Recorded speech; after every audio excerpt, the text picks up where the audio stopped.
नारद जी थोड़ी देर के बाद बोले, माता एक बात बताओ, भगवान भोलेनाथ कहाँ गए?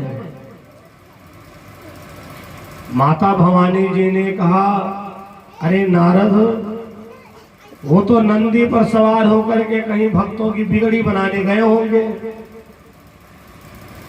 नारद जी ने कहा, नारायण नारायण, इसका मतलब क्या तुमको ये भी नहीं बताते हो कहाँ जा रहे हैं? मैया, हमें लगता है तुम्हारे पति पत्नी में सच्चा प्रेम नहीं है। भवानी जी ने कहा, नारद, हमारे भगवान महादेव बहुत अच्छे हैं और वो हमसे आज तक कुछ नहीं छुपाए हैं।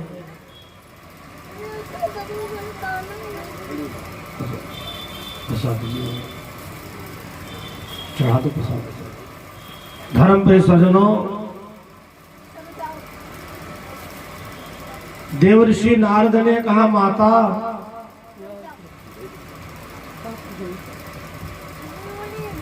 हमको लगता है भगवान महादेव तुमसे छुपाव करते हैं।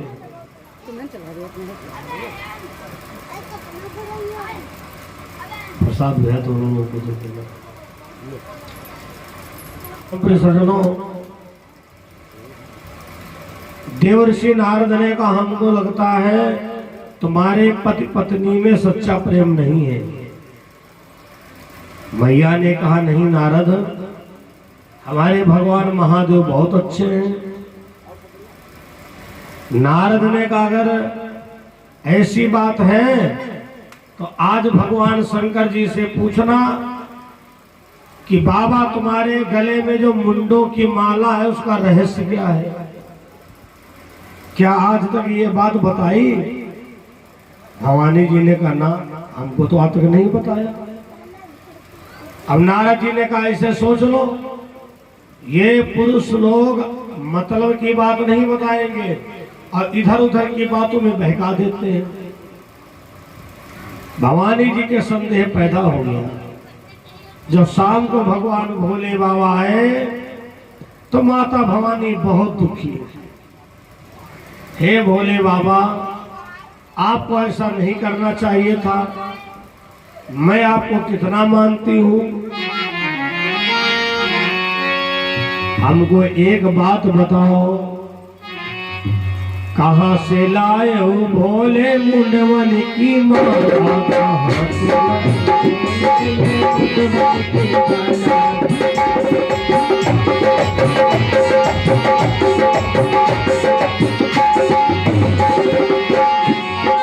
मुंडवन की माला हो, मुंडवन की माला, कहाँ से लाए हो मुंडवन की माला?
की माला हो, मुंडवन की माला, मुंडवन की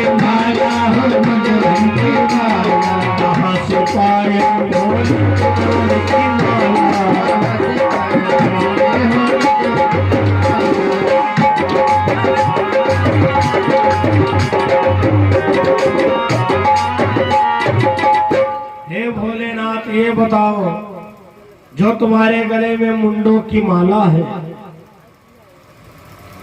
तुमको कैसे मिली, कहां से मिली? शंकर भगवान समझ गए निश्चित हमारे घर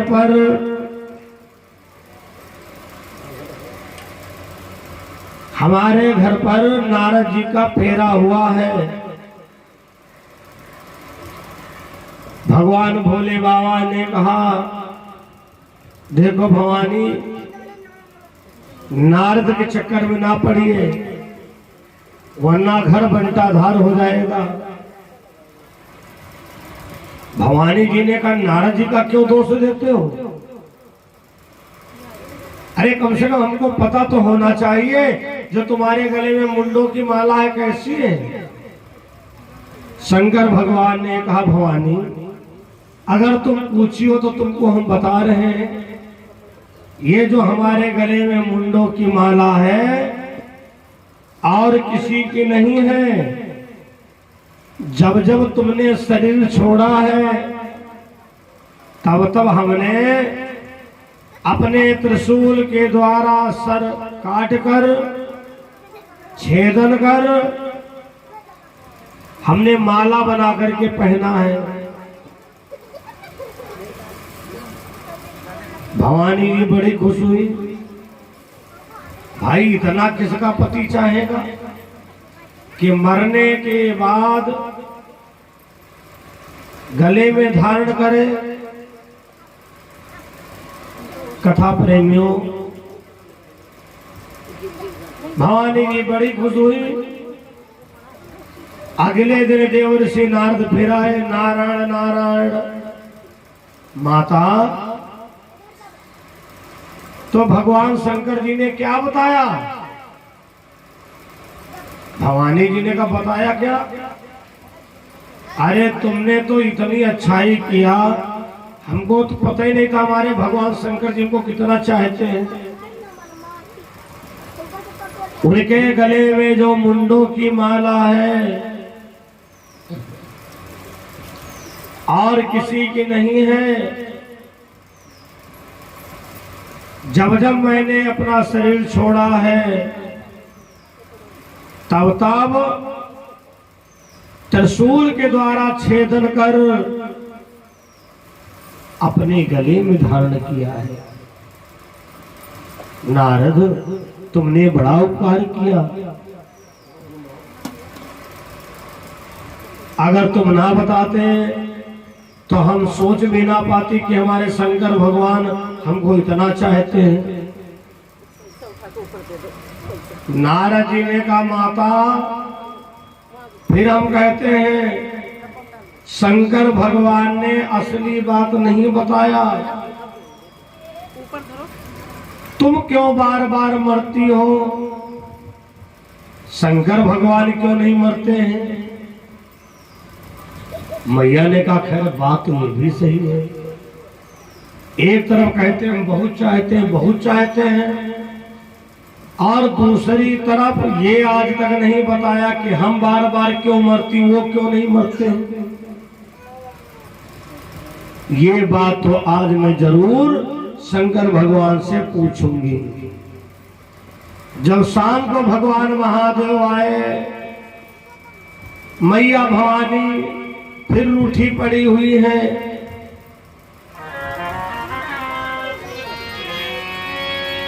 माता भवानी ने कहा, बाबा तुमने एक बात नहीं बताया, हम बार बार क्यों मरती, तुम क्यों नहीं मरते हो? भगवान शंकर जी ने कहा, भवानी हमने अमर कथा सुना है, हम बार बार मरने से, बार बार जन्मने से इनसे छुटकारा पा गए। तो मैया जी ने कहा, हमको भी कथा सुना दो। भगवान शंकर जी ने कहा, भवानी बुरा मत मानना, हम बहुत बड़े कथावाचक हैं, तुम हमारी पत्नी हो, लेकिन ये कोई जरूरी नहीं कि कथा की तुम अधिकारी हो। राम कथा के तेई अधिकारी, राम कथा के तेई अधिकारी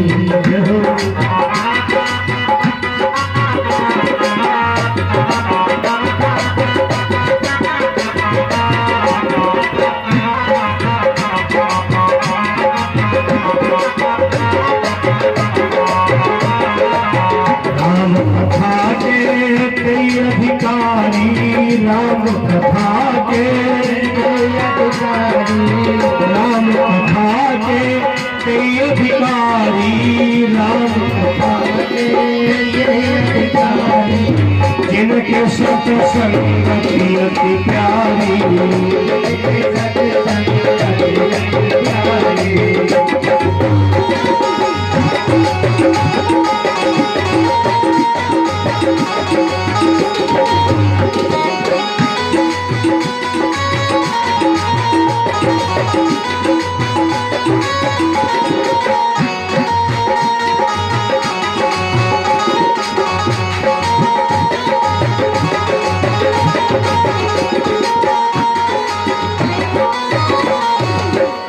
राम कथा के तेई अधिकारी, जिनके सत संगति अति प्यारी। भवानी, तुम कह रहे हो हमको कथा सुनाओ,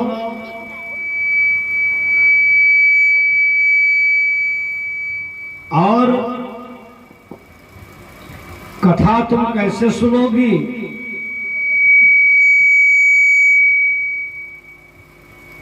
जब तक तुम अपने जीवन में सत्संग नहीं करोगी।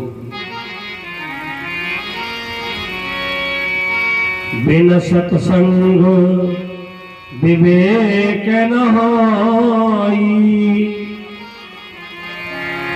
राम कृपा बिन सुलभ न सोई। भवानी, राम कथा के कौन अधिकारी हैं जिन्होंने जीवन में सत्संग किया? भवानी ने कहा, नहीं बाबा, हमको अमर कथा सुनाओ, हमें अमर कथा सुनना है।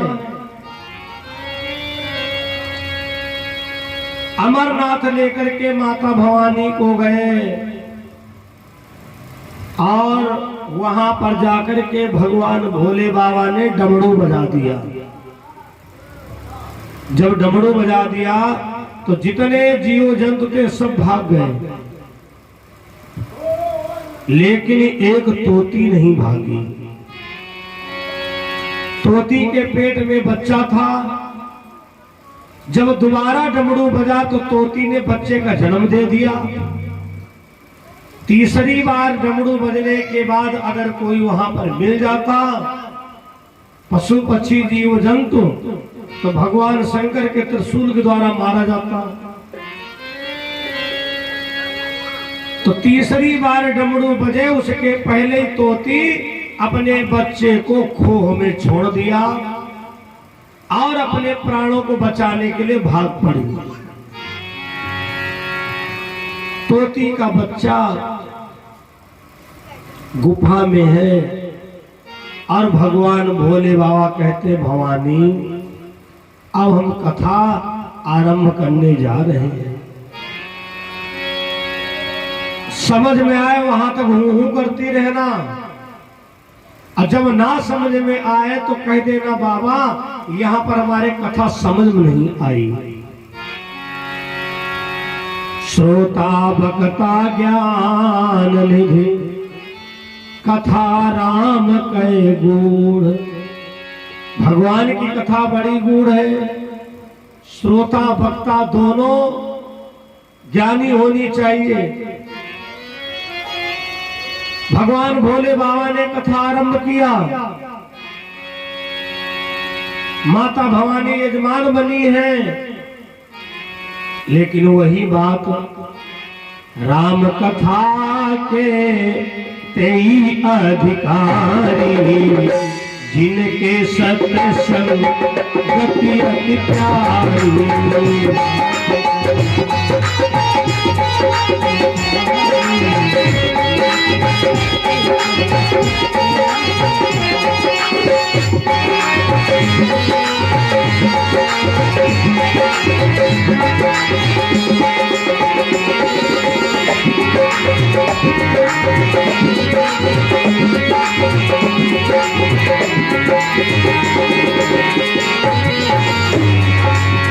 राम कथा के ते अधिकारी, जिनके सत्संग गति अति प्यारी।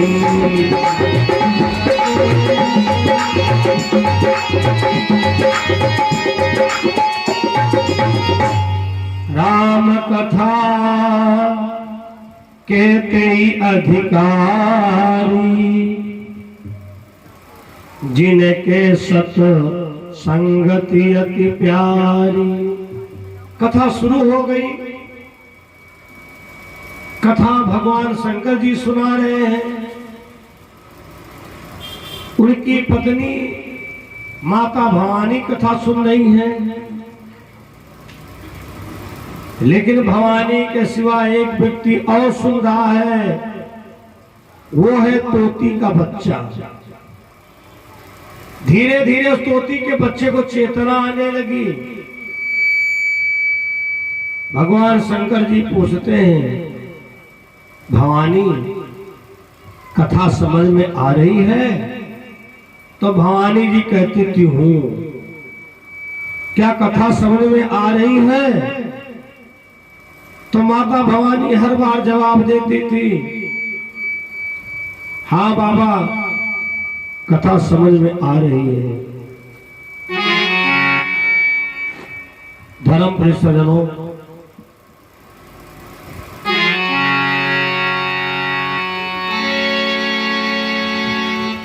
कहां से आए, कैसे आए,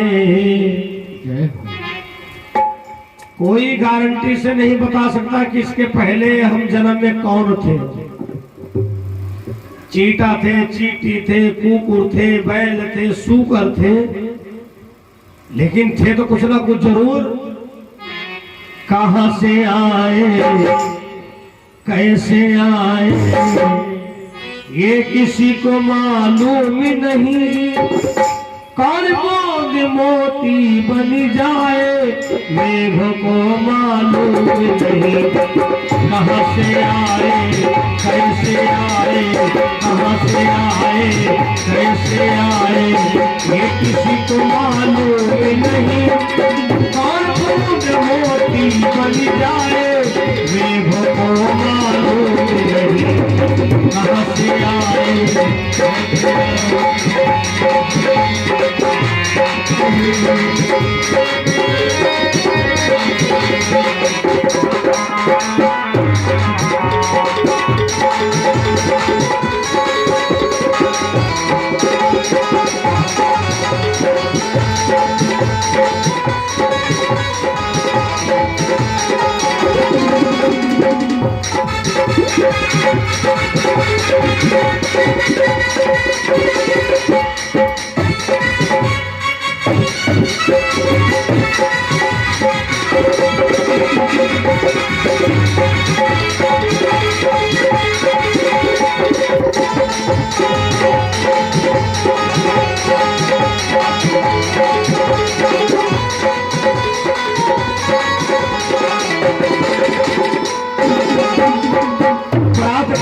उठ करके पंछी दाना चुनने जाता है।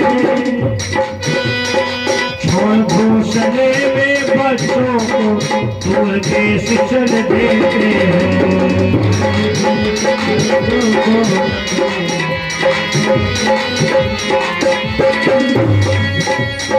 प्रातः काल उठ करके पंछी दाना उड़ने चलते हैं। छोड़ घोंसले में बच्चों को दूर देश चल देते हैं। कौन सा पक्षी कब बिछड़ेगा, कौन से पक्षी कहाँ बिछड़ेगा, ये किसी को मालूम नहीं। कौन बूंद मोती बन जाए, मेघ को मालूम नहीं।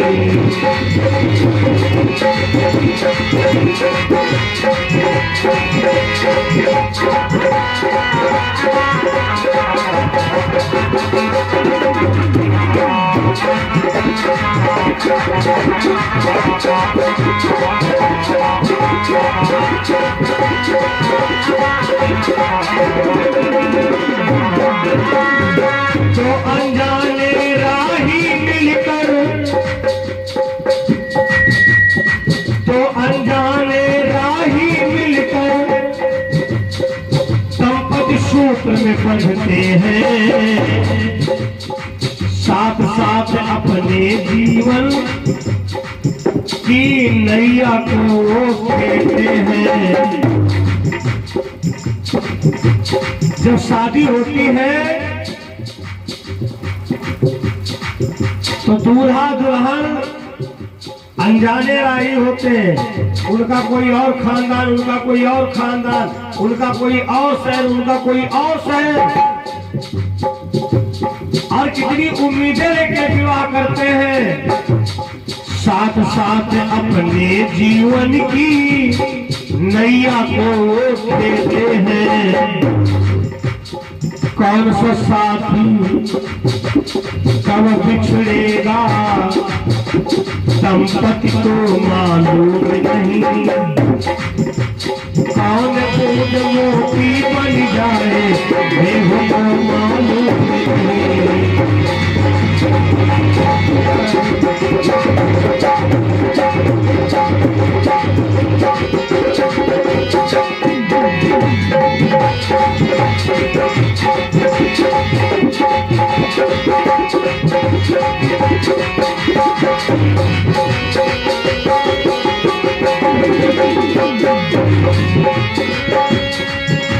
ऋषिगधीश का दान विश्व का अमृत सागर दान बन गया। शिल्प कलाकारों के द्वारा पत्थर का सम्मान बन गया।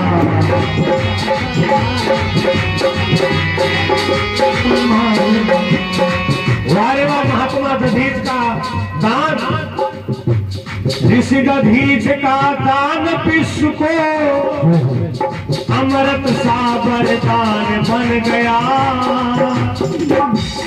शिल्प कलाकारों के द्वारा पत्थर का सम्मान मिल गया। पत्थर का सम्मान बन गया, पत्थर का सम्मान। लेकिन कौन शिला शंकर बन जाए, वही पत्थर नेम प्लेट बनता है, वही पत्थर कहीं पुल में काम करता है। लेकिन वही पत्थर कौन शिला शंकर बन जाए, शिखरों को मालूम नहीं।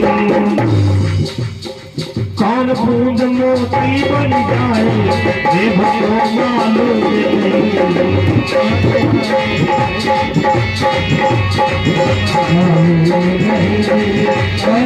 मोती बन जाए, देव को मालूम नहीं।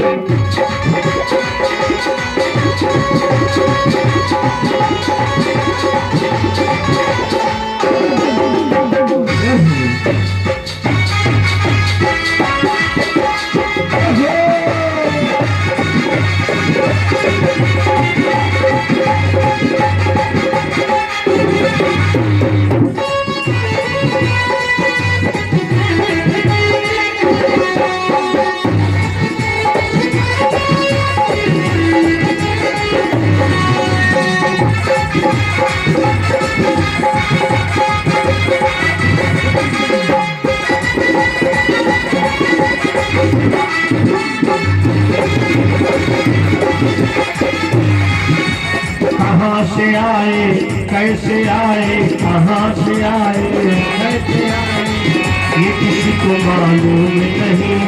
कौन भूतों की बन जाए, ये को मालूम नहीं। कैसे बन जाए ये को मालूम नहीं।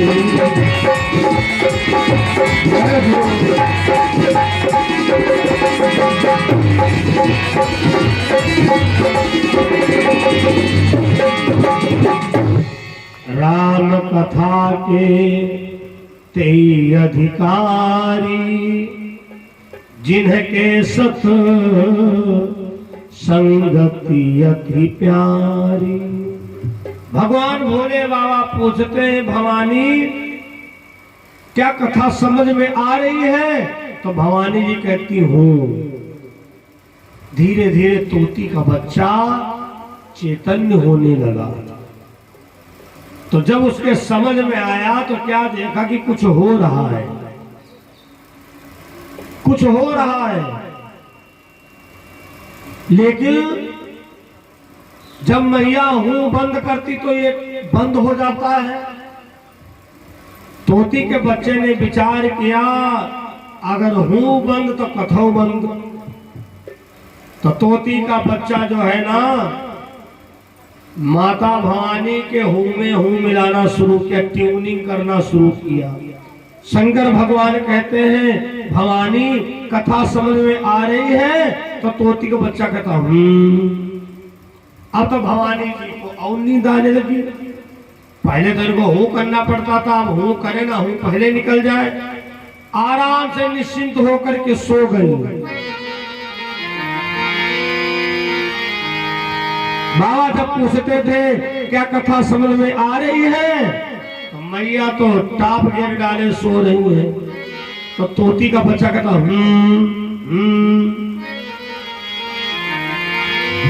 जब भगवान भोले बाबा की कथा पूरी हो गई तो भवानी जी को देखा गहरी नींद में सो रही, गहरी नींद में। अरे भवानी तुम तो सो रही हो? हाँ बाबा, बहुत गड़बड़ किया तुमने। अरे नींद के मारे, नींद के मारे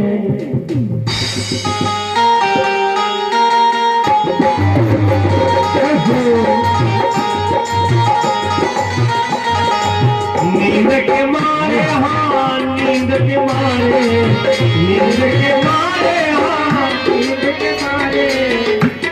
बहुत लोगों को नींद के मारे हो, नींद के मारे,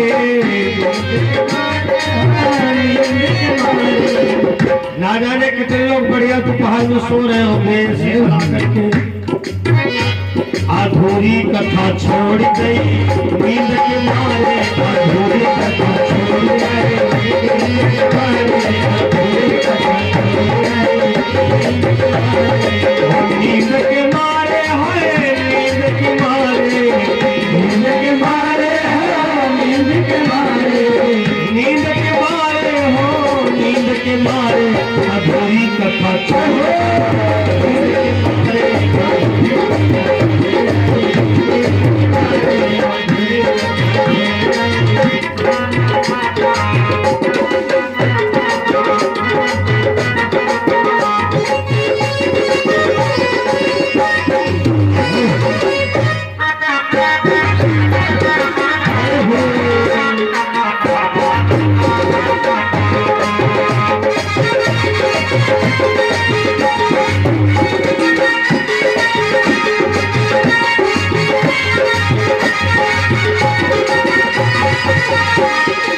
नींद के मारे हो, नींद के मारे, नींद के मारे, हाँ नींद के मारे, अधूरी कथा छोड़ गई नींद के मारे, अधूरी कथा छोड़ गई। भगवान भोले बाबा ने देखा, रे भवानी तो सो गई। राम राम राम, तो कथा कौन सुन रहा था? भोले बाबा ने उखाड़ लिया त्रिशूल। कौन पापी है जो मेरी कथा को सुन रहा था? सामने आ जाओ वरना हम जिंदा नहीं छोड़ेंगे। जब क्रोध आता है तो व्यक्ति की बुद्धि काम नहीं करती है। अब भोले बाबा ये भी भूल गए कि हमारी कथा सुन चुका है, वो मरेगा कैसे? लेकिन गुस्सा आ गया। जल से पतला कौन है,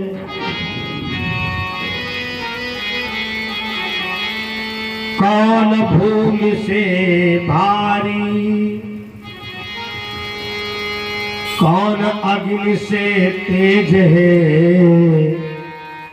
काजल से कारी। जल से पतला ज्ञान है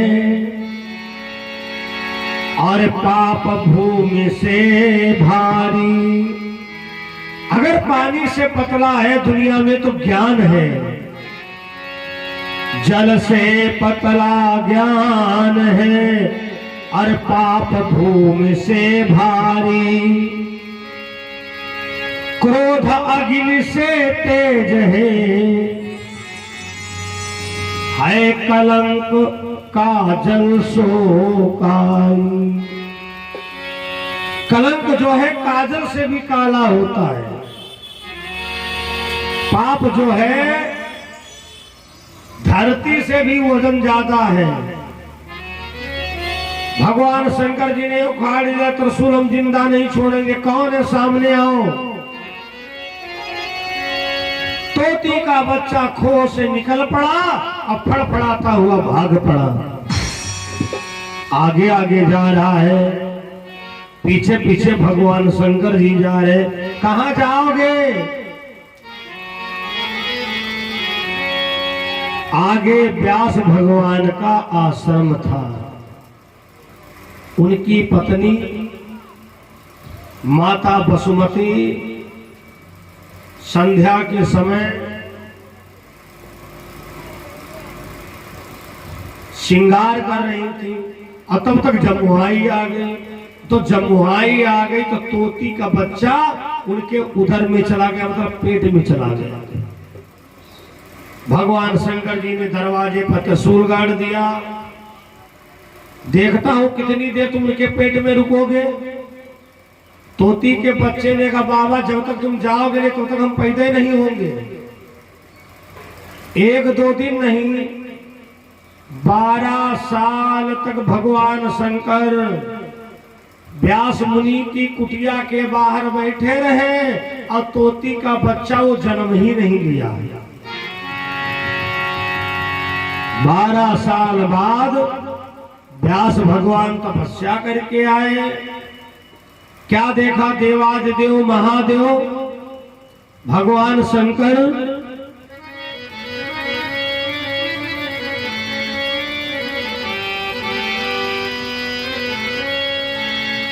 गिरिजापति गौरी शंकर, गिरिजापति गौरी शंकर।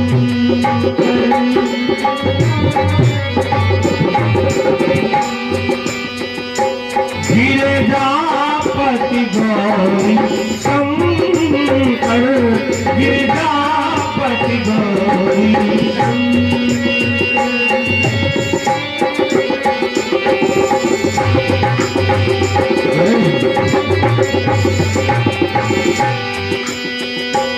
गिरिजापति गौरी शंकर, गिरिजापति गौरी शंकर, गिरिजापति गौरी शंकर, गिरिजापति गौरी शंकर, गिरिजापति गौरी।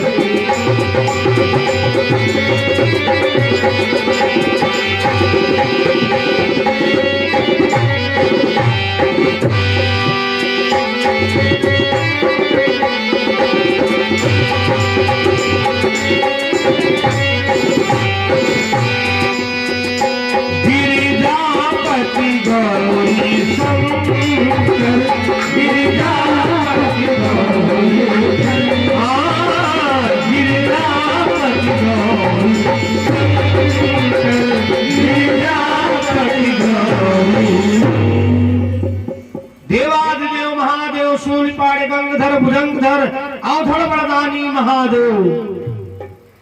व्यास भगवान ने कहा अहो भाग, कब आए? शंकर भगवान ने कहा 12 साल हुए। अरे महाराज हम तपस्या के लिए गए थे, क्षमा करना। कैसे?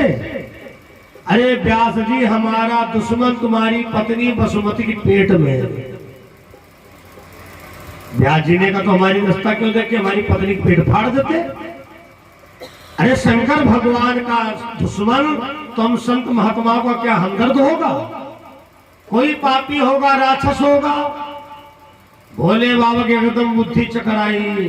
अरे व्यास भगवान तुमने तो हमारे ज्ञान की चक्षु ही खोल दिए, वो नहीं मर सकता है।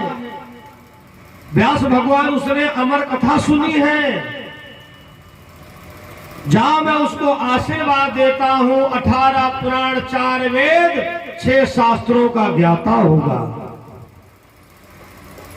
चले गए शंकर भगवान। भवानी जी से कहा चलो घर अपने, हम कह रहे थे कथा तुम्हारे भाग्य में नहीं है। अगर भाग्य में कथा लिखी हुई है तो तुम दूर से कहीं से महिमानी में आए होगे और तुम कहोगे अब 5 दिन तो बच्चे कथा सुन के जाएंगे।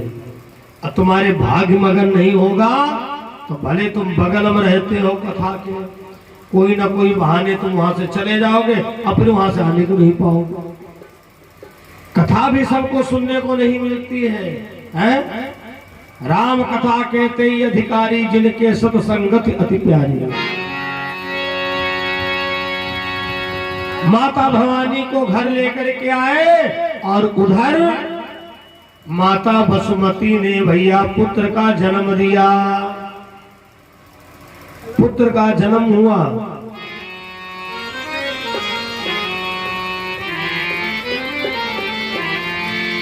जन्मत ही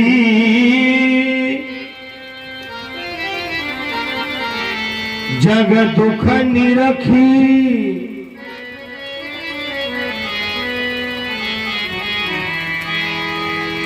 नरा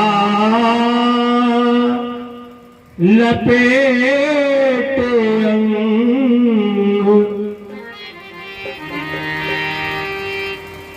तपन गए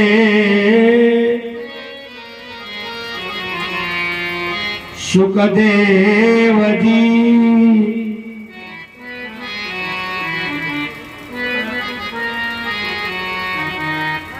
लगे पिता जी संग,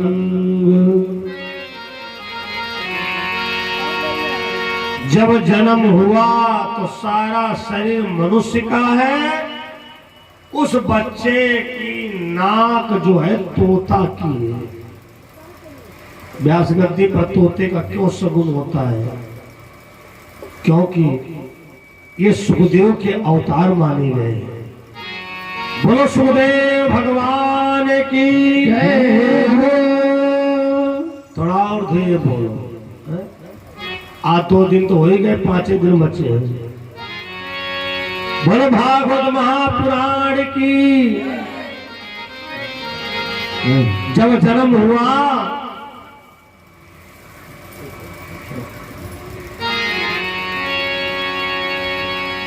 तो बालक नंग धड़ंग है, नंगे पैरों से भाग पड़ा। व्यास भगवान ने कहा बेटा कहां जा रहे हो? आओ वापस आओ।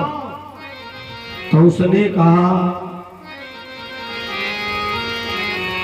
देख लिया दुनिया का सारा नजारा, ना हम किसी के न कोई हमारा।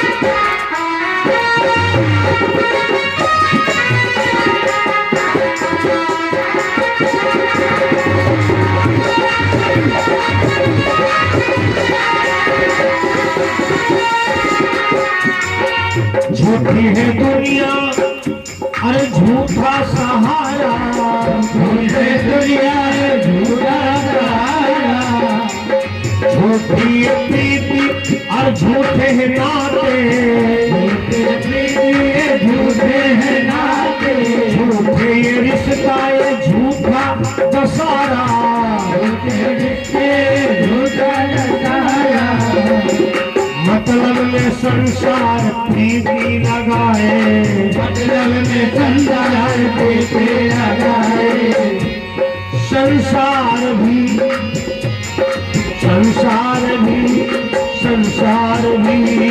मतलब के है संसार के, मतलब के हैं सारे संसार के, ना हम किसी के न कोई हमारा, ना हम किसी के न कोई हमारा, देख लिया दुनिया का हमने नजारा, देख लिया दुनिया का हमने नजारा, ना हम किसी के न कोई हमारा, हम किसी के न कोई हमारा।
दो दिन के नाते ये रिश्ते कहाँ हैं, के नाते रिश्ते कहाँ है, दो दिन के नाते रिश्ते कहाँ है, दो दिन के भाई और भाते ये क्या है, के भाई और भाई क्या है, आखिर तो ये सब ही छूट जाए, आखिर ये सब यही टूट जाए, ना हम किसी के न कोई हमारा,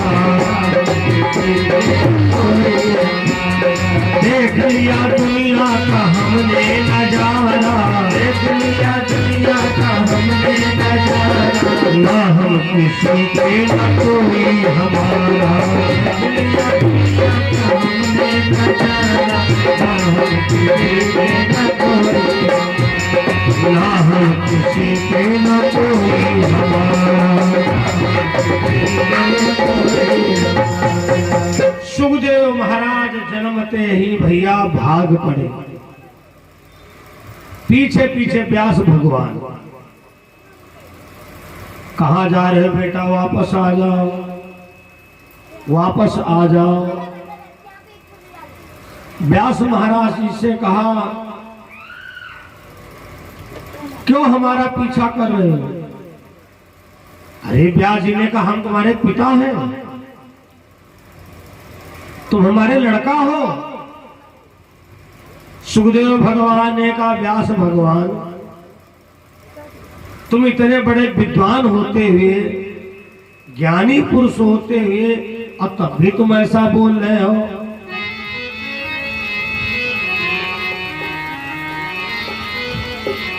ये जिंदगी ये किराए का घर है,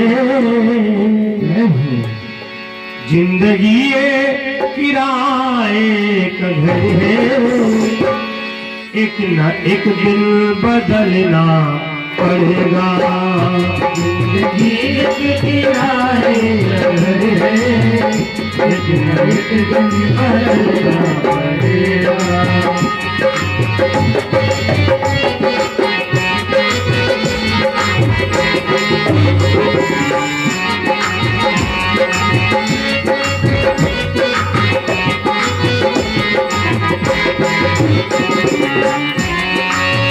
जिंदगी एक राहे का घर है, एक दिन बदलना पड़ेगा। जिंदगी एक राहे का घर है, एक न एक दिन बदलना पड़ेगा।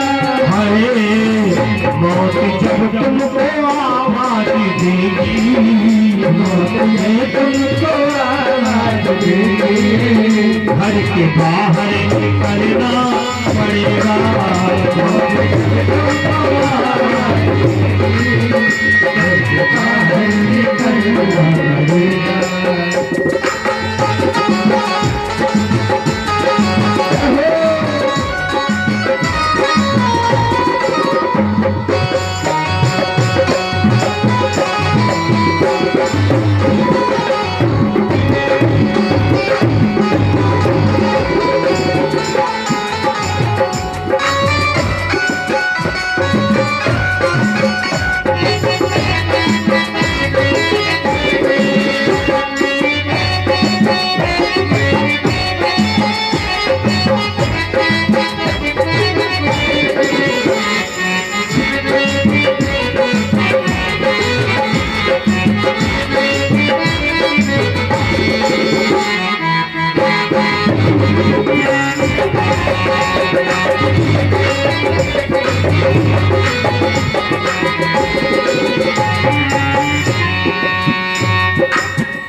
का हर आदमी है, मगर मिट्टी का हर आदमी है।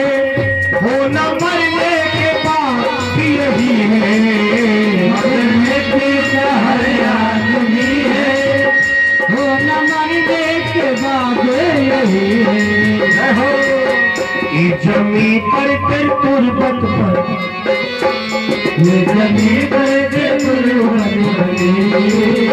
इन चिताओं में जलना पड़ेगा।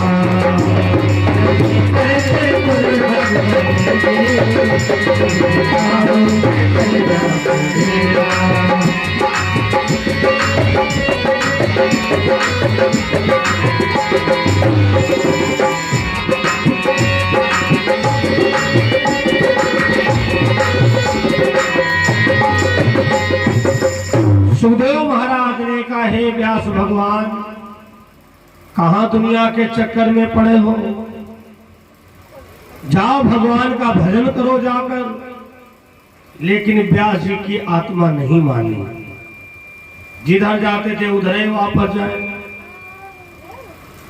आगे एक तालाब में स्त्रियां स्नान कर रही थी। व्यास जी ने देखा, सुखदेव जी गए तो किसी नारी ने पर्दा नहीं किया, और जब स्वयं पहुंचे तो सभी नारियों ने पर्दा कर लिया। व्यास भगवान खड़े हो गए, कहा, देवियों, हमारे प्रश्न का उत्तर दो। अभी अभी एक नंग धड़ंग व्यक्ति जा रहा था, तुम लोगों ने कोई पर्दा नहीं किया। हम तो सामाजिक हैं, मर्यादित हैं, हम कपड़ा भी पहने हैं, तो तुम लोगों ने क्यों पर्दा किया? उन नारियों ने कहा, हे व्यास भगवान, उनमें और तुममें वो थोड़ा अंतर है। वो माया को छोड़ के भाग रहा है और तुम माया के पीछे भाग रहे हो। पर्दा तो उससे किया जाता है जो माया के पीछे पड़ा हो, और जो माया उसके पीछे पड़ी हो, माया को छोड़ रहा हो, तो उससे पर्दा क्या किया जाए? व्यास भगवान को इसी जगह पर ज्ञान हो गया। सुखदेव जी तो चले गए और व्यास भगवान ने आकर के अन्य पुराणों की रचना किया। बोलो भागवत महापुराण की। आज 2 बार संकीर्तन करें और उसके बाद में इसके अगले अध्याय की कथा सुने।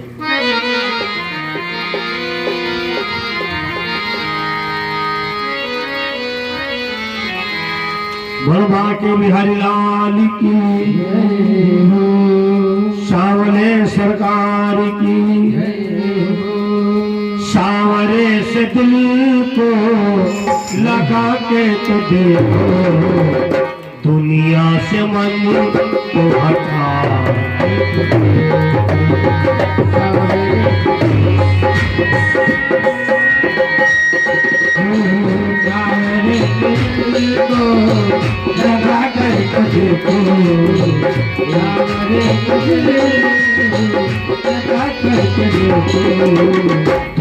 दुनिया से मन को हटा के तुझे को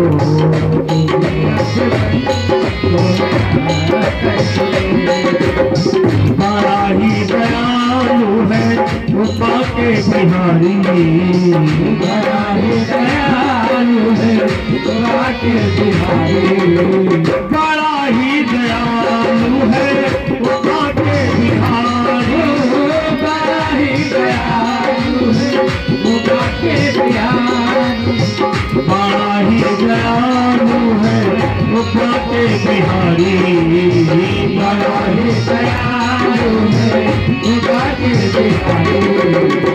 एक बार वृंदावन आके देखो,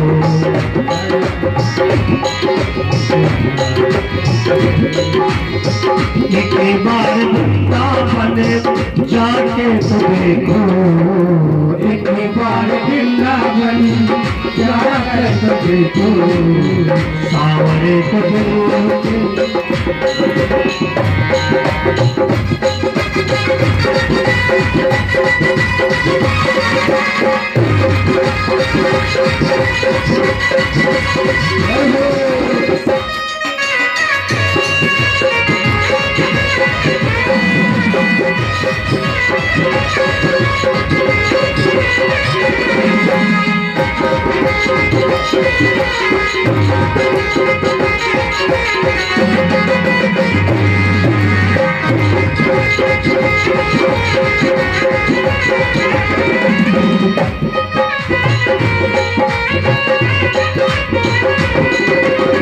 बड़ा ही दयालु है उपा के बिहारी, बड़ा ही दयालु है उपा के बिहारी, बड़ा ही दयालु है उपा के बिहारी, बड़ा ही दयालु है उपा के बिहारी। आके बिहारी भक्तों का दिलदार, सदा लुटाते कृपा के भंडार,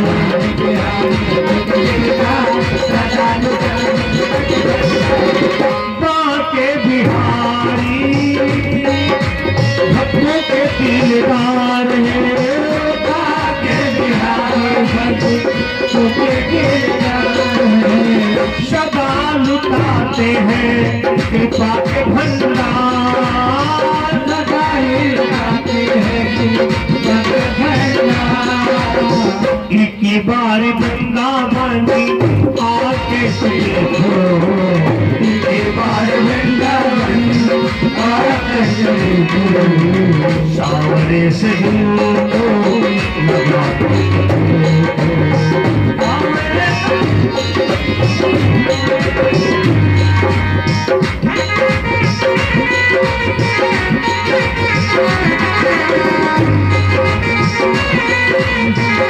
बाके बिहारी,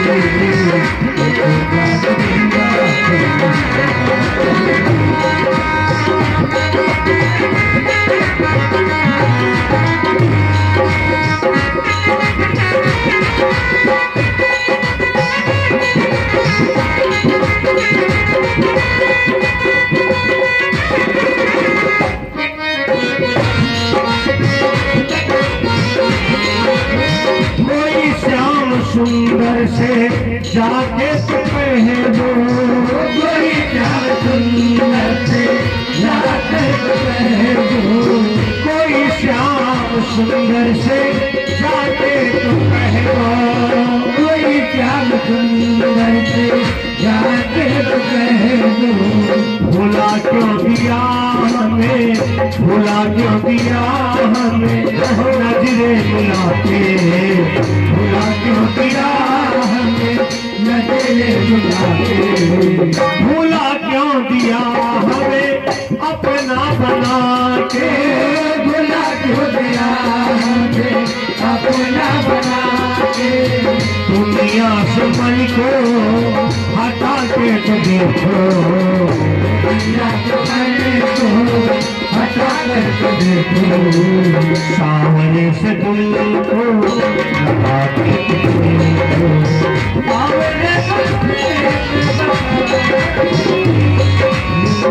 सावरे दयालु है बाके बिहारी,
भगवान की जय हो।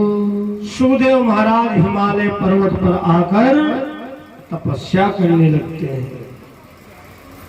धर्म प्रिय सज्जनों, व्यास भगवान अपनी पुराणों की रचना करने लगे। अगले अध्याय में वर्णन आता है परीक्षित जी का जन्म कैसे हुआ और इनको श्राप कैसे लगा है। बोलो भागवत भगवान की आधो बार संकीर्तन करें। अगले अध्याय की बड़ी सुंदर कथा है।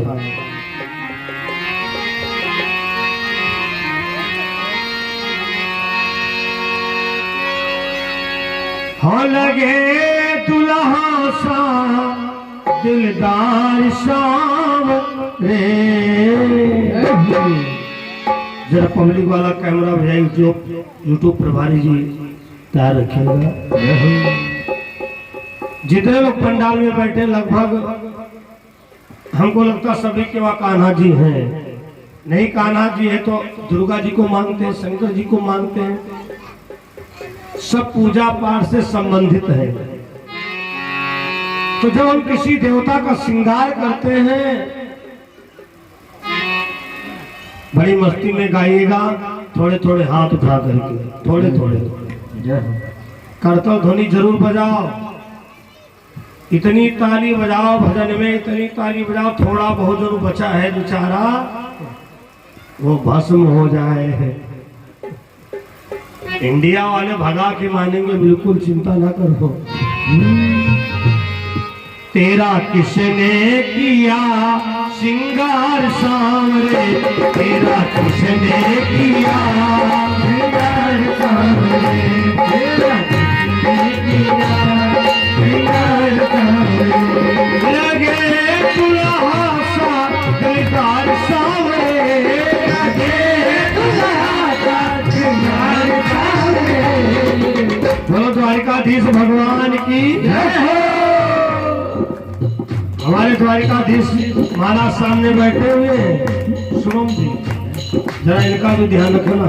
बोल कन्हैया लाल की लगे दुल्हा सा दिलदार सांवरे, लगे दुल्हा सा दिलदार सांवरे, तेरा किसने किया श्रृंगार सांवरे, तेरा किसने किया श्रृंगार सांवरे, तेरा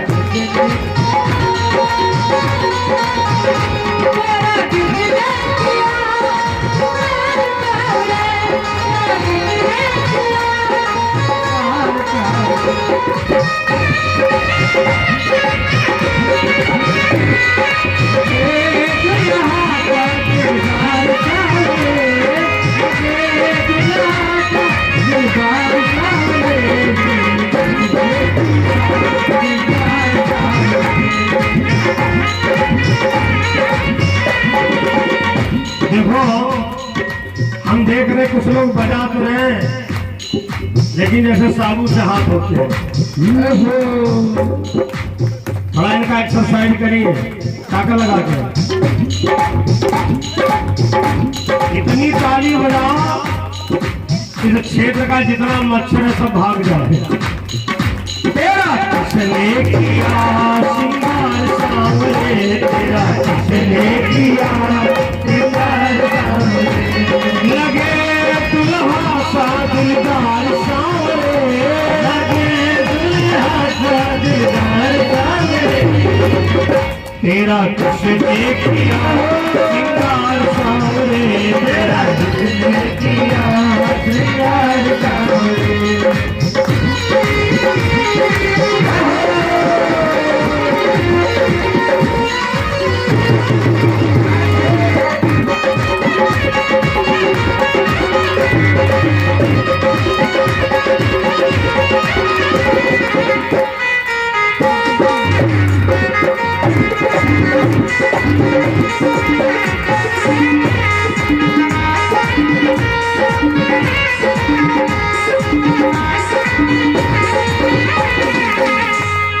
मस्तर पर मर्यादिक चंदन केसर तिलक लगाया, मल्यादिव चंदन केसर तिलक लगाया मस्तक पर मल्यादिव चंदन केसर तिलक लगाया मल्यादिव चंदन केसर तिलक लगाया गोल मुकुट कानों में कुंडल चित्र बहुत बरसाया गोल मुकुट कानों में कुंडल चित्र बहुत बरसाया महक तारे हैं परिवार सांवरे महक तारे हैं परिवार सांवरे तेरा किसने किया श्रृंगार सांवरे तेरा किसने किया श्रृंगार सांवरे हो लगे दुल्हा सा दिलदार सांवरे लगे दुल्हा सा दिलदार सांवरे तेरा किसने किया श्रृंगार सांवरे तेरा किसने किया श्रृंगार सांवरे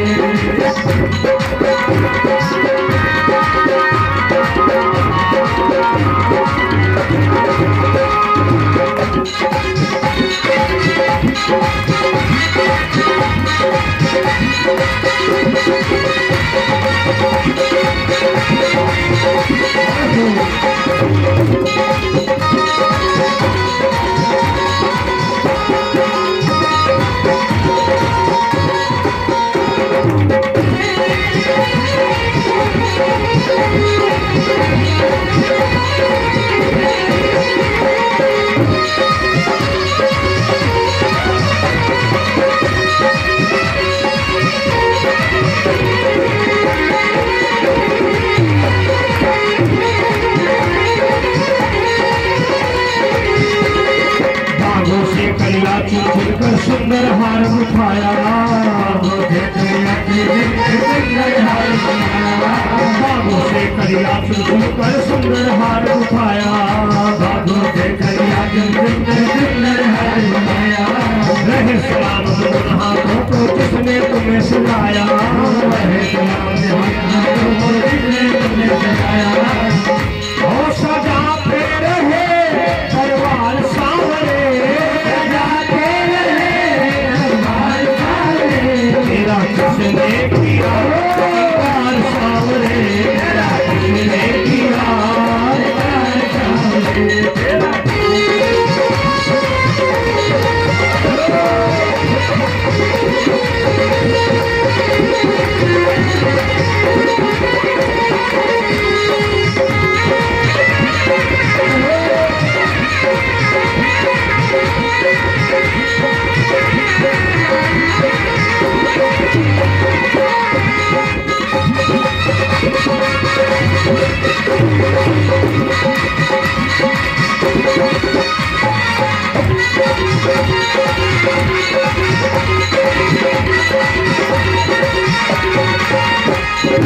बोल कन्हैया कौन सा भजन सुना दो बोल कन्हैया कौन सा भजन सुना दो बोल कन्हैया कौन सा भजन सुना दो बोल कन्हैया कौन सा भजन सुना दो ऐसा कोई राग बता दे मैं नाचूं ऐसा कोई राग बता दे तो नाचे मैं गाऊं ऐसा कोई राग बता दे तो नाचे मैं गाऊं नचाता रहे हर बार सांवरे नचाता रहे हर बार सांवरे तेरा किसने किया श्रृंगार सांवरे तेरा किसने किया श्रृंगार सांवरे हो लगे दुल्हा सा दिलदार सांवरे दुल्हा सा दिलदार सांवरे तेरा किसने किया श्रृंगार सांवरे तेरा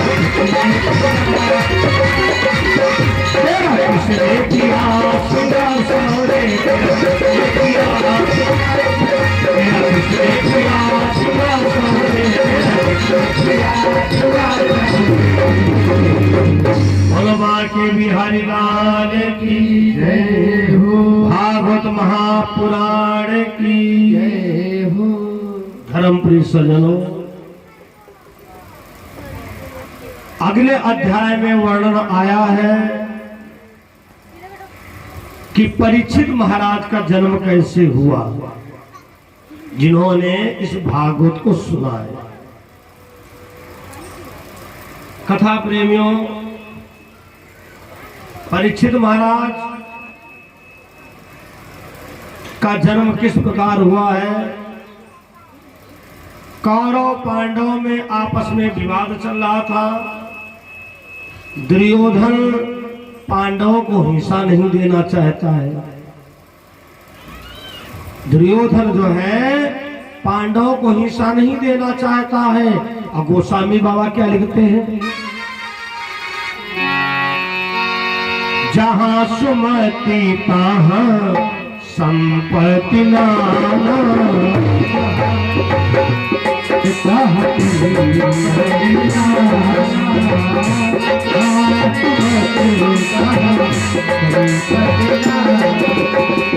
जहां सुमति तहां संपत्ति नाना, जहां कुमति तहां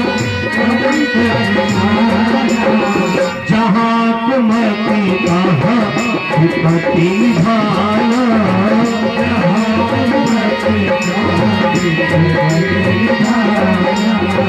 जहां कुमति तहां विपत्ति निधाना,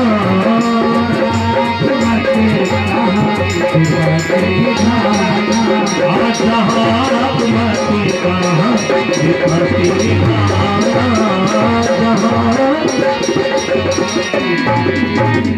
जहां सुमति तहां संपत्ति नाना। जहां पर सुमति है, ये सुमति का ही प्रभाव है जो कि चौथी बार भागवत हो रही है। और सुमति ना होती तो एक बार रामचरित अखंड रामायण आदमी करवाता है, परेशान हो जाता है। जहां सुमति तहां संपत्ति नाना, जहां पर कुमति है वहीं पर सारी विपत्तियां हैं। दुर्योधन हिस्सा नहीं देना चाहता है। किसको? पांडवों को। दुर्योधन ने कहा अगर तुम पांचों पांडवों का सर काट करके लाओगे। किससे कहा? द्रोणाचार्य जी के बेटे से, जिसका नाम है अश्वत्थामा।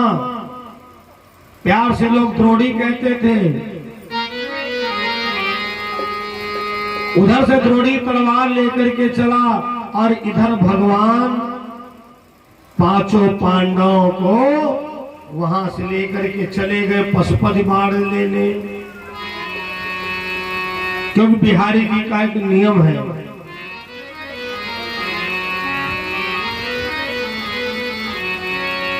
अरे खुशी हो जाए सावरा हर टाट देता है। ज्यादा उड़ने वालों के पर काट देता है। ज्यादा उड़ने वालों के पर काट देता है।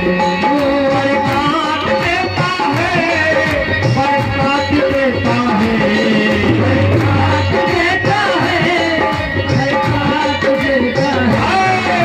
ज्यादा उड़ने वालों के पर काट देता है। ज्यादा उड़ने वालों के पर काट देता है।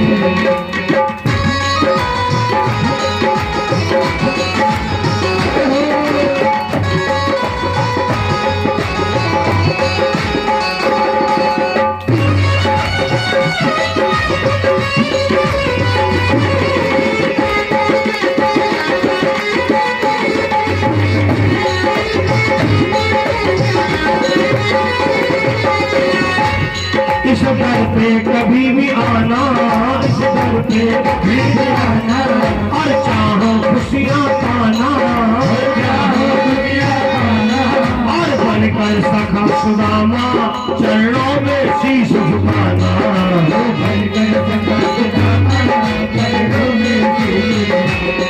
ये घर आंगन धन दौलत से सब बात देता है।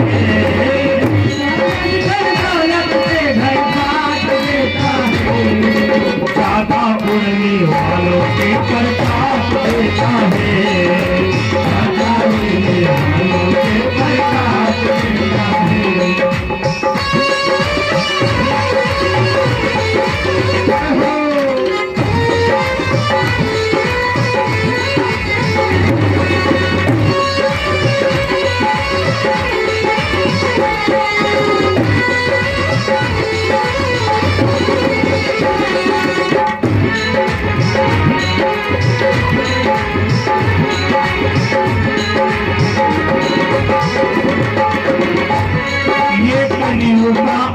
सवारी, नीले घोड़े करे सवारी, नीले घोड़े करे सवारी, ले मोड़ छड़ी हाथों में हर लेता संकट भारी, मोड़ छड़ी हाथों में हर लेता संकट भारी। ये गम के बादल,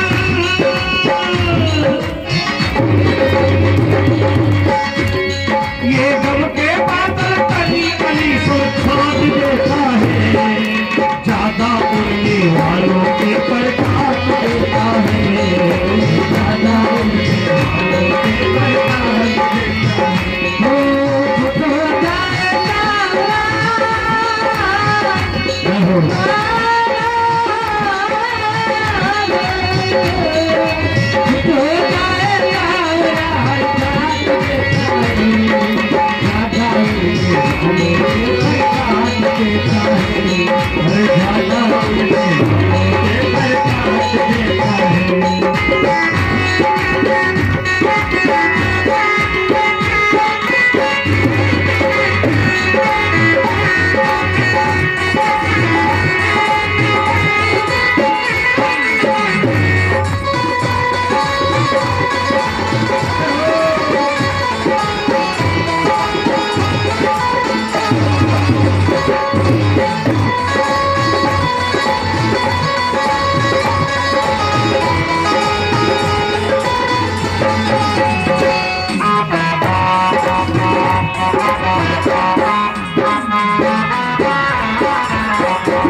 हो जाए सावरा है काट देता है,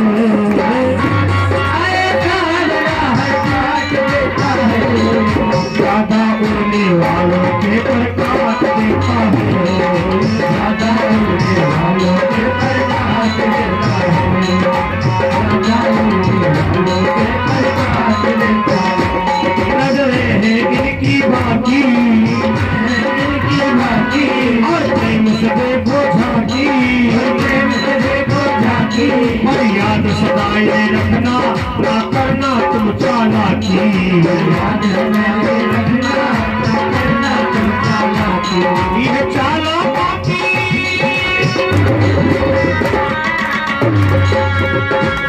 ये चालाकी चालाकी सब छाप देता है, ज्यादा उड़ने वालों के पर छाप देता है, ज्यादा उड़ने वालों के पर छाप देता है। हो जाए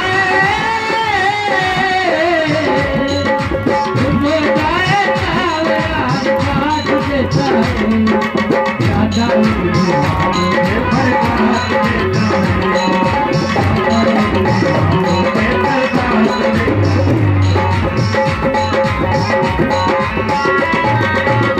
बोलो भागवत महापुराण की जय हो। पांडवों को भगवान वहां से लिवा ले गए पशुपत मार्ग लेने के लिए, क्योंकि यहाँ बंधुओं पांडवों के ऊपर संकट की घड़ियां चल रही थी, और धर्मराज ने अपने पूरे परिवार की बागडोर भगवान कृष्ण को सौंप रखा है। जिसने अपनी सौंप दी प्रभु के हाथों डोर, कभी उलझ सकती नहीं पकड़े नंद किशोर। भगवान आने वाली संकट की घड़ी से पांचों पांडवों को पशुपति बाण लिवाने के लिए चले गए। घर पर कौन कौन है? द्रौपदी है, द्रौपदी के 5 बच्चे। अब देखो इन बच्चों में खास बात थी, अगर आप केवल चेहरा देखते तो जाने नहीं पाते कि धर्मराज है कि धर्मराज का लड़का लेटा है। जो भीम का बेटा था बिल्कुल भीम जैसा लगता था, जो अर्जुन का बेटा था बिल्कुल अर्जुन जैसा लगता था। हत्यारे ने क्रोध में काट दिए हैं लाल।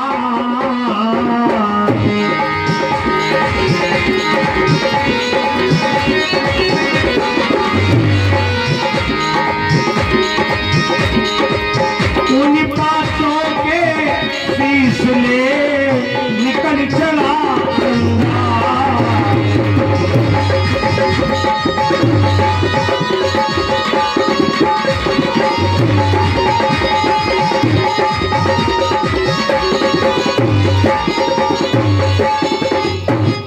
हत्यारे ने क्रोध में काट दिए हैं लाल।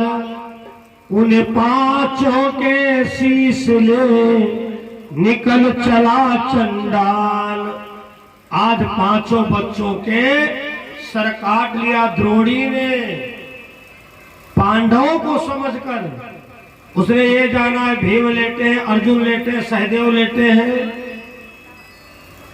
दुर्योधन के पास पहुंचा, भैया कौरवेंद्र बड़ा कठिन काम समझ रहे थे, देखो पांचों पांडवों को मार के हम आ गए। दुर्योधन ने कहा असंभव। सर दाब दाब करके देखता है, अर्जुन के बेटे के लिए मान लिया कि हो सकता भाई अर्जुन ही हो।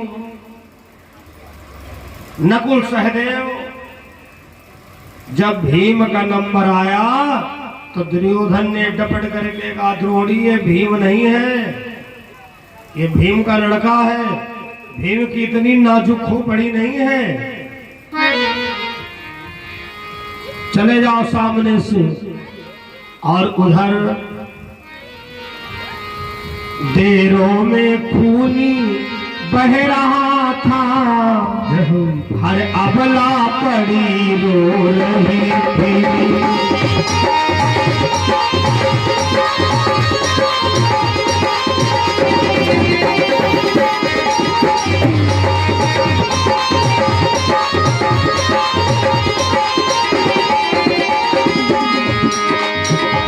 देरों में खूनी बह रहा था, हर अबला खड़ी रो रही थी।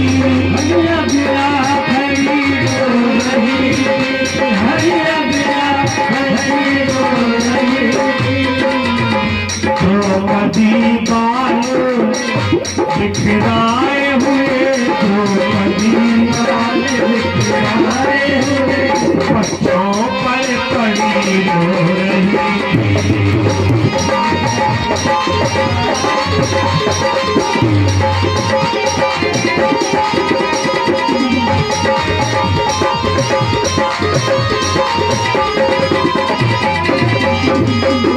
द्रौपदी बाल बिखराए हुए बच्चों पर पड़ी रो रही थी।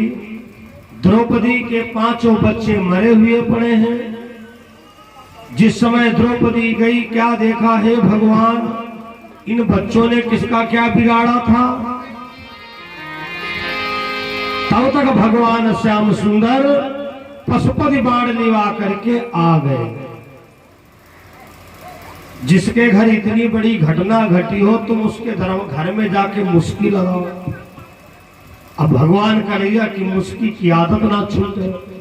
मुस्की के चक्कर में 56 करोड़ का यदुवंश गंवा बैठे अपना।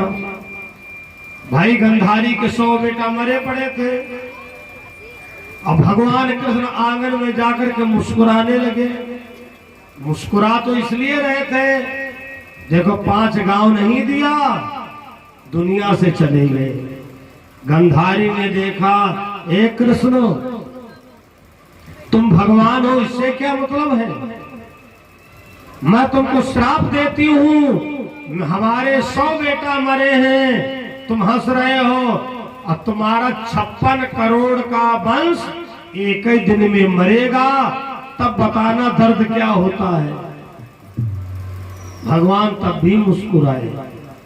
गंधारी ने कहा बहुत बेशरम हो तुम, इतना बड़ा श्राप दे दिया। और कोई होता उसका हार्ट फेल हो जाता। भगवान ने कहा हम इसलिए मुस्कुरा रहे हैं तुम्हारी जुबान पर सरस्वती बैठ जाए। अब द्वापर का अंत होने वाला है, हमारा बहुत बड़ा परिवार बढ़ चुका है। अब देखो, पहले एक लड्डू गोपाल घर में आए होंगे, फिर दो आए, फिर धीरे धीरे धीरे धीरे धीरे धीरे एक के घर में हमारे गुप्ता जी के हमको लोग 5-6 परिवार है कान्हा जी के। अच्छा, जरा इन बच्चों को नीचे बैठाना बहुत अशोभनीय लगता है, बिल्कुल अशिक्षा। आप गलती ना 2 साल स्कूल रहेंगे, ऑनलाइन पढ़ाई हो रही है, कुर्सियां पीछे डालो, आगे कोई कुर्सी नहीं डालेगा। बोलो शंकर भगवान की। नहीं, बड़े लोग के लिए कुर्सी है, बच्चे तुम भी बेटा बैठ जाओ, तुम पर नीचे बैठ जाओ। तो बिल्कुल जैसे वीडियो कैमरा बना रहा है, सीधा कोई बात नहीं, नीचे बैठ जाओ। कुर्सियों पे जिनको बैठना किनारे डाला करो। वह दूसरा दिन है, 3-4 साल में सब लोग तरीके अपना भूल के बनाए, कहीं भी टोकने नहीं पड़ता था। बोलो शंकर भगवान की जय हो। भागवत महापुराण की जय हो। भगवान कृष्ण का बहुत बड़ा परिवार, बहुत बड़ा। इनका पर्सनल परिवार पता है कितना बड़ा था? प्रत्येक रानी की एक एक लड़की। रानियां कितनी थी? 16,000 हो कंफर्म? पूरी कथा रटी बैठी है। 16,108 सही कहा। 16,108 तो बिटिया थी भगवान की, और प्रत्येक रानी के 10-10 लड़का थे। सबके हाथ में मोबाइल लगाना कैलकुलेटर।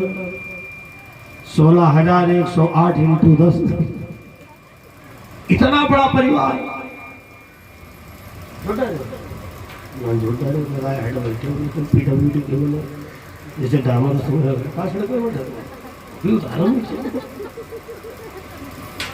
बेटा मोहटार नवरी अम्मा मरी है तो पीताम्बर बांधे, बहुत अच्छा। मतलब भागवत भगवान की जयकारा जोर से। शुभम ने भी घटाया था, तो ताजे ताजे पिछले महीनों 4 बार घटाई। हाँ, बोलो शंकर भगवान की जय हो। कथा सुनिए। धर्मप्रिय सज्जनों, भगवान कृष्ण की मुस्कुराने की आदत। द्रौपदी के वहां जब भगवान पहुंचे, द्रौपदी की 5 लड़का मरे पड़े। अब भगवान मुस्की मारे। अच्छा, एक बात और, भाई बहनी की झगड़ा जब हो तो किसी और को नहीं बोलना चाहिए, और अगर बोल दिए तो बहुत बड़ा खतरा उठा जाओगे। खास करके श्रीमान जी ध्यान रखें, अगर भैया आए हो, तुम्हारी श्रीमती जी अपने भाई से झगड़ रहे हो, तुम कान में रुई लगा लेना। वो चाहे जो कुछ कह जाए, अगर तुम कुछ कह दिए तो बात बिगड़ जाएगी। वाह जी वाह, हमारा भैया हम चाहे जो कुछ कहे, तुमने ऐसा क्यों कह दिया? द्रौपदी ने भैया एक साथ 1000 बातें भगवान को सुनाई। वाह भैया, तुम तो कह रहे थे बहन जी हम तुम्हारी मदद करेंगे, ये तो तुम्हारी मदद भाई बहुत बढ़िया है। आज हमारे 5 बेटा मारे गए हैं, तुम यही कहोगे बहन जी हम तो तुम्हारी मदद करें तन मन से। अथवा अब इतना बता दो तो क्या और कसर कोई बाकी है?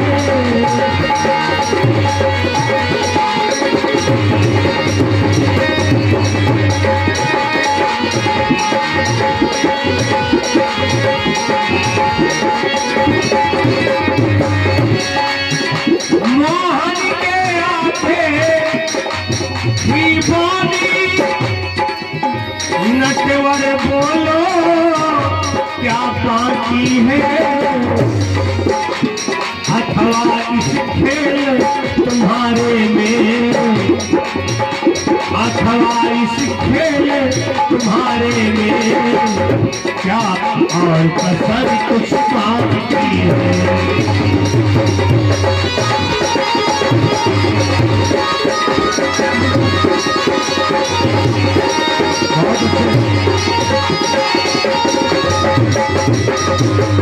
वाह भैया, तुम्हारी लीला में कोई और कसर बाकी रह गई हो तो बताओ। भैया देखो हमारे 5 बच्चे मरे पड़े हैं, पता नहीं किसने हमारे 5 बच्चों को मार डाला। भगवान ने कहा बहन जी, जिसने तुम्हारे 5 बच्चों को मारा है वो पांडवों को समझ के मारा है, वो तुम्हारे पतियों को मारने के लिए आया था। मैं जितना वचन दे चुका हूं उसको अंत तक निभाऊंगा।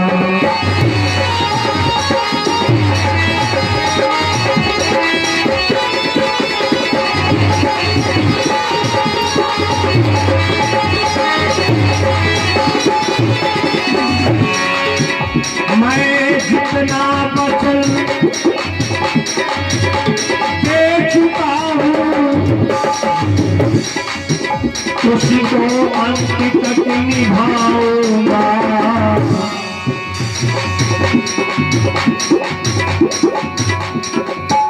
उसको अंत तक निभाऊंगा। सबका बलिदान चढ़ा करके धर्म को राज दिलवाऊंगा।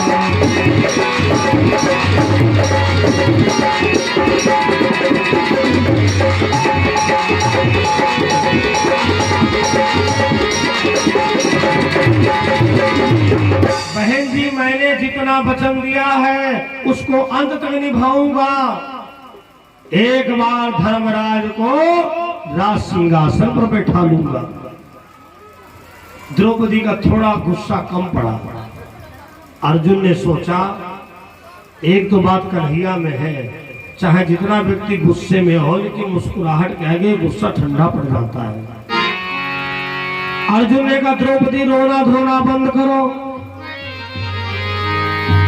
अर्जुन बोले ठहरो द्रौपदी, मैं अभी नीच को लाऊंगा।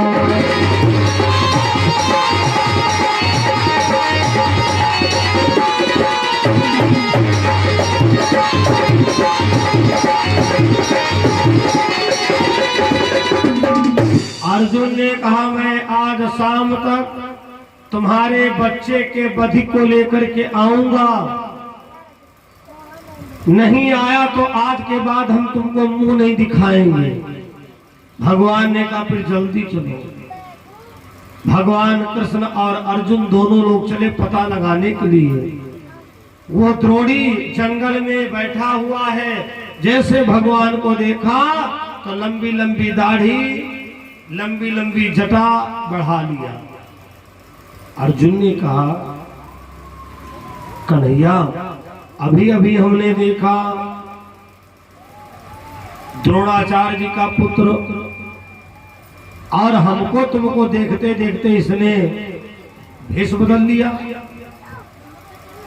भगवान ने कहा इसीलिए तुम्हारे बच्चों का वध किया है। इसके अंदर डर बन गया है कि हमको लगता अर्जुन को पता चल गया है। भगवान ने द्रोणी को जो मायावी शक्ति थी वो नष्ट कर दिया। अर्जुन ने द्रोणी को बंदी बना लिया, द्रौपदी के पास लेकर के आए। द्रौपदी लो, मैं तुम्हारे बच्चे के बधि को लेकर के आया हूं, बताओ इसको क्या सजा दी जाए। द्रौपदी कुछ पहले बोलती, उसके पहले द्रोणी ही बोल पड़ा। भैया एक बात समझ लो, हमने पाप तो किया है लेकिन तुम महापाप करने जा रहे हो। सबसे बड़ा पाप हम तुम्हारे घर के अंदर हैं, और अगर घर के अंदर कोई ब्राह्मण मर जाता है तो उसको ब्रह्म हत्या का दोष लगता है। दूसरी बात, हम अकेले हैं, तुम 5 लोग हो। तीसरी बात, हम निहत्थे हैं, तुम्हारे पास हथियार हैं। अगर हम मर गए तो तुम्हारी 7 पीढ़ियों के पुरखा नरक में उल्टा उल्टा लटकाए जाएंगे। द्रौपदी भगवान के सामने झोली फैला करके बोली, मोहन माधव लो इसी समय मैं अपना मोह त्यागती हूँ, लेकिन एक अनाथ ब्राह्मण के प्राणों की भीख मांगती हूँ।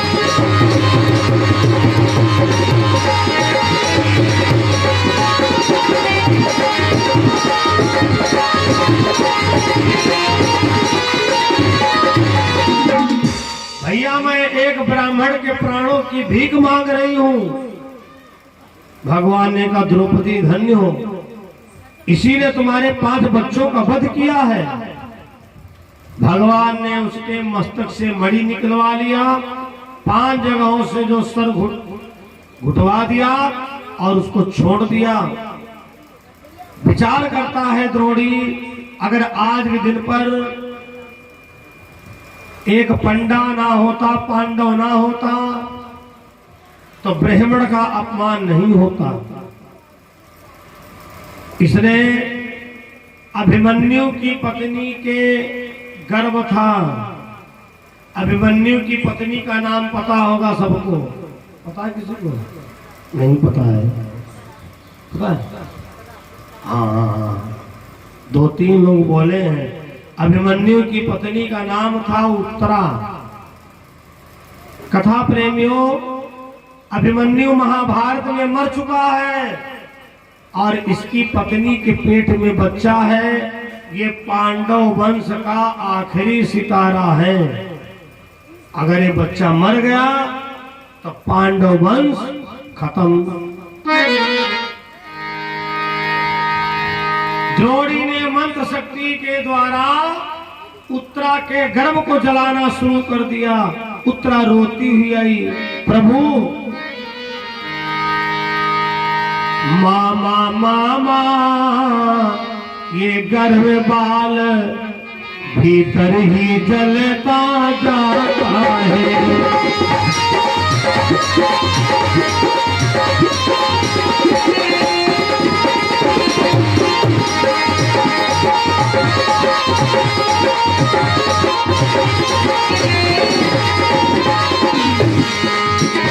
मामा मामा, क्या गूढ़ भेद कुछ भी ना समझ में आता है। मेरा ये गर्भ बाल मामा अंदर ही जलता जाता है।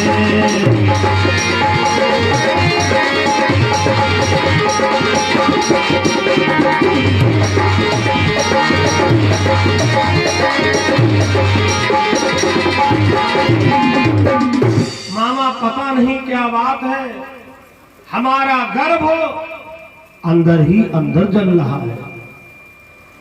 भगवान मुस्कुराए, बेटी, दरअसल में जिसको हमारी बहन जी ने प्राणदान मांगा था उसी ने तुम्हारे बच्चे का ये हाल किया है। भगवान उत्तरा के गर्भ में गए और जले हुए गर्भ में भगवान ने प्राण डाला। समय आने पर बच्चे का जन्म हुआ, उसी का नाम पड़ता है परीक्षित। बोलो परीक्षित महाराज की। आ 2 बार भगवत नाम संकीर्तन करें, अगले अध्याय की कथा फिर सुनें।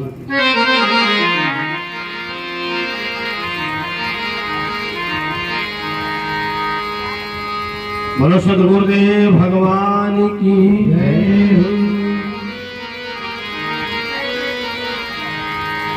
सवरिया कन्हैया संवरिया कन्हैया कन्हैया अखी हले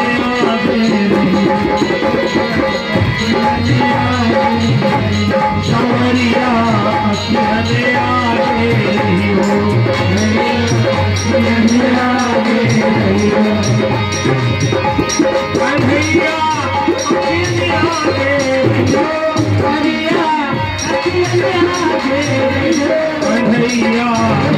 संवरिया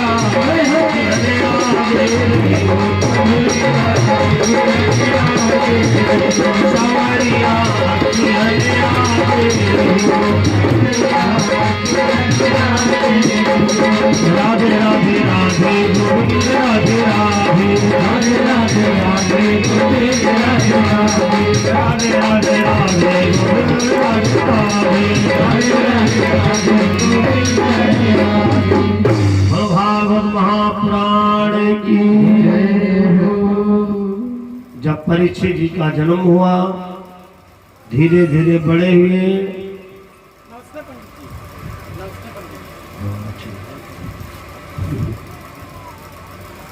इसीलिए बेचारा दूर से चिल्ला रहा था।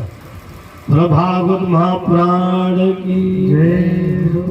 ब्रह्म सच्चिदानंद भगवान की जय। परीक्षित महाराज का जब जन्म हुआ, इनके एक व्यसन आ गया शिकार खेलने का। एक दिन शिकार खेलने के लिए गए और वहां गाय और बैल दो चिल्ला रहे थे, कोई हमारी रक्षा करो।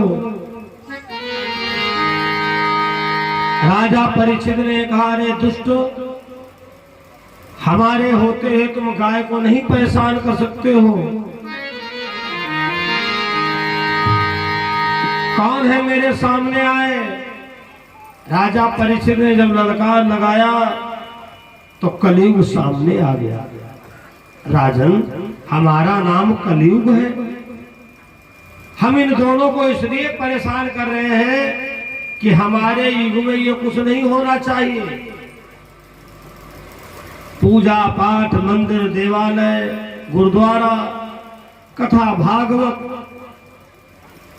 महाराज ये कुछ नहीं होना चाहिए। राजा परीक्षित ने कहा, अगर ये कुछ होगा नहीं तो धरती को रोकेगा कौन। धरती को रोकने वाला धर्म ही है, लेकिन हम बंटवारा कर रहे हैं।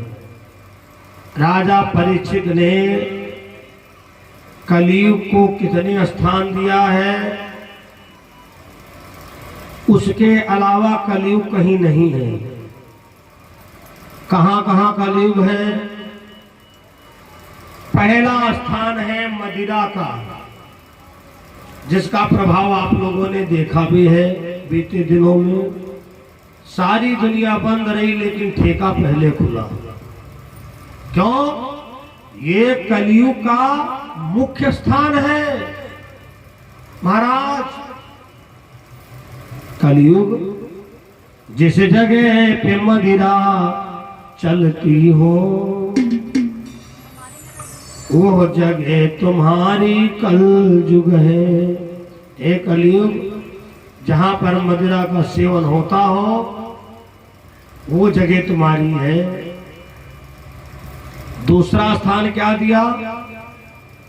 जिस जगह पे पासा होते हो, वो जगह तुम्हारी कलयुग है। राजा परीक्षित ने कितने स्थान दिए? पहला स्थान दिया जुआ, मदिरा का। कहां कहां पर कलयुग है। दूसरा स्थान दिया जुआ का। तीसरा स्थान दिया है वैश्या का, जहां वैश्याएं नृत्य करती हो। कथा भागवत में 3 बार सोचेंगे 2000 की नोट है, इसको तोड़वा लेते, ज्यादा ज्यादा 500 पंडित जी को दे देते। और कहीं ऑर्केस्ट्रा होती है, आप फिर देखो 2-2 हजार रुपए की पूरी पूरी गड्डी लुटाते हैं, टीवी पर देखो। हाँ, तो इसलिए ये कलयुग का प्रभाव है। तीसरा स्थान दिया है वैश्या का, चौथा स्थान है सोने का। सबसे ज्यादा सोना किसको प्रिय है, आप बताओ। सबसे ज्यादा सोने से लगाव माताओं को है, नारियों को। चाहे जितना जेवर हो, अगर पति देव के खाता पर बैलेंस बढ़िया है तो कहेंगे आपकी नई डिजाइन वाला लाके डलवा के ले आओ। अधिक सोना घर में रखने से घर के लोग क्रोधी ज्यादा हो जाते हैं। सोना गर्म होता है। 2 प्रकार का सोना होता है, एक निद्रा वाला, एक आभूषण वाला। निद्रा वाला भी अधिक सोना गलत है। मान लो अगर रात में देर तक जगते हो, कुछ काम करते हो, वो तो बात अलग की है, लेकिन खाली हो, तुम्हारा रोज का नियम है, दिन में कोई जगने तुम्हारा समय नहीं है, 9 बजे जग गए, 10 बजे जग गए, 11 बजे जग गए, कहा शाम 4 बजे जग जाए, ये गलत बात है। 4 स्थान दिए कलयुग को, राजा परीक्षित ने 4 स्थान दिए, मदिरा, जुआ, वैश्या और सोना। कलयुग ने कहा महाराज एक स्थान अच्छा और दे दो। राजा परीक्षित मुस्कुराए, कहा कलयुग जो 5वां स्थान दे रहा हूं, ये कलयुग में तुम्हारा अधिकतर होगा। कौन? जहां बहू सासु की सास हो, वही घर बैठो जाए। जिस घर में बहू सासु की सास बन के रह रही हो, जिस घर में लड़का अपने बाप का कहना ना मानता हो, पुत्र न माने बाप की, वो ही घर में ठाओ। राजा परीक्षित ने 5 स्थान दिए। सबसे पहले कलयुग ने राजा परीक्षित की खोपड़ी पर अटैक किया। क्यों? मस्तक पर सोने का मुकुट लगाया है, सोने का मुकुट। अब इनकी बुद्धि उल्टा हो गई। पूजा पाठ, मंदिर, गुरुद्वारा सब व्यर्थ लगने लगा। आगे के बाबा जी की कुटिया थी, इन्होंने क्या किया कि मरा हुआ सांप उनके गले में डाल दिया। उनके शिष्य श्रृंगी ऋषि ने श्राप दे दिया, ए तक्षक जिंदा हो जाओ। मैं तुमको आशीर्वाद देता हूं सरफराज, आज के 8वें दिन तुम जिंदा हो जाना और राजा परीक्षित को डस लेना, सांप काटने से मरे, जिससे नरक इनको प्राप्त हो। राजा परीक्षित को श्राप दे दिया। संतों ने जाकर के बताया, राजन तुमको श्राप लगा है, आज के 8वें दिन तुम मर जाओगे। अब मरना कोई चाहता नहीं है, लेकिन मरना एक दिन सबको है। क्या भरोसा है इस जिंदगी का, साथ देती नहीं है किसी का। क्या भरोसा है इस जिंदगी का, साथ देती नहीं है किसी का।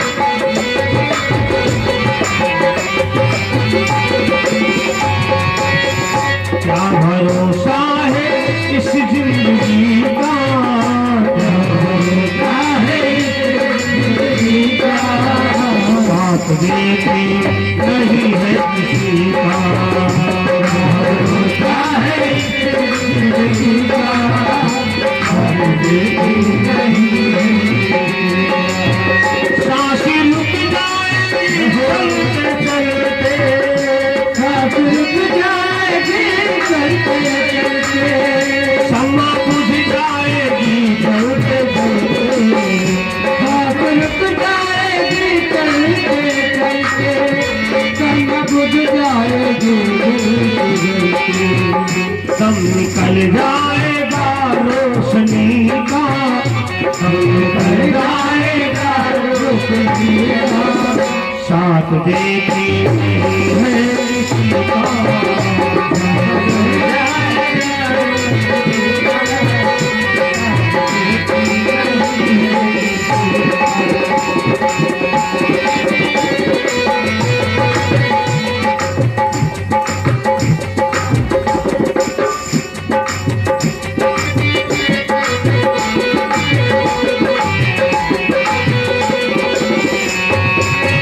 चाहे अपना हो चाहे पराया, चाहे अपना हो चाहे पराया, चाहे अपना हो चाहे पराया, चाहे अपना हो चाहे पराया, बेवफा बेवफा ही रहेगा, बेवफा बेवफा ही रहेगा, नाम रह जाता है आदमी का, रह जाता है आदमी का, साथ देती नहीं है किसी का, नाम रह जाता है आदमी का, साथ देती नहीं है किसी का।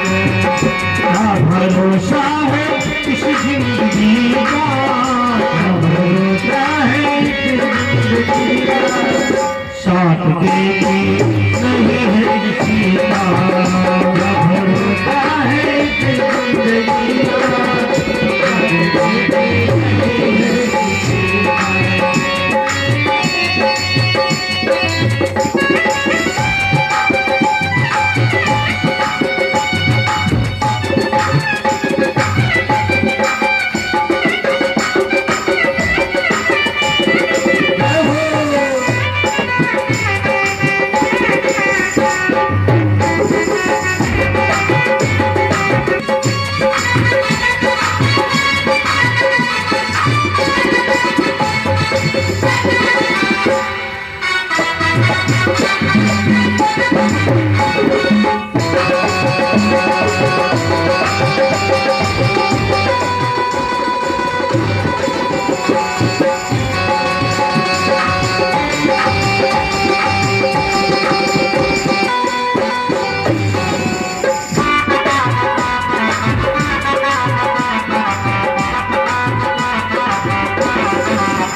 बोलो गोविंद भगवान की जय।